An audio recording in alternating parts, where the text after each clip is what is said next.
ate. Hello guys, mayong hapon kaninyong tanan dia paminaw dia sa kahanginan. Okay. Kabukiran. So karong hapuna alang ko'y gatag ko ka ng anday. Maghatag ko sugbot. Dagan maglamok. Gay. Maghatag ko ano ba yan? Pulo taglamok ani. So, gatag ko gamayng update regarding sa kung gamit nga Andrea hair grower. It's more than a month na sukat sa akong paggamit. So, I think it's time na gatag ko final update. Gatag ko final update regarding kung if it's effective sa ako or dili. So, my final thoughts about it is for me dili siya effective. What? So ako gyud siyang gibantayan kung epektibo ba gyud siya sa ako ang bungot, but para sa ko ang beard though nagatubo diri, but kato ni siyang paggamit nako sa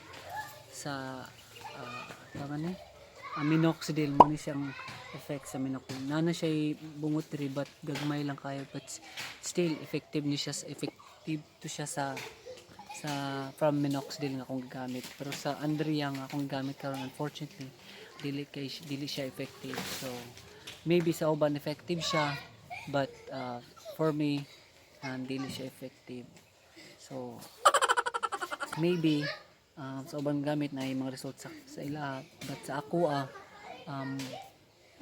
wala siya, as in wala gyud siya nitubo. Murag ang yang texture ang texture sa Andrea mura siya kadang tubig, pero murag medisina yung baho, pero tubig lang iyang murag yung consistency niya ba. But again, di mo siya magmatter siya kung effective siya o dili. So unfortunately dili siya effective sa kuha. So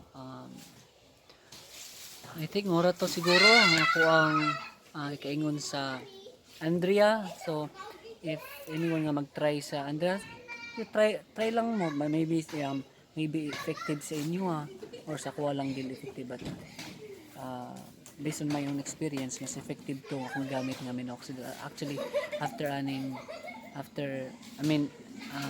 magpalit ko ka ng utro og 1 bottle of minoxidil kaya mag-continue basta patubuon ako to siya pag-ayo. So, I think mora to. Again, nagkasalamat kayo sa inyo ang pagpaminaw.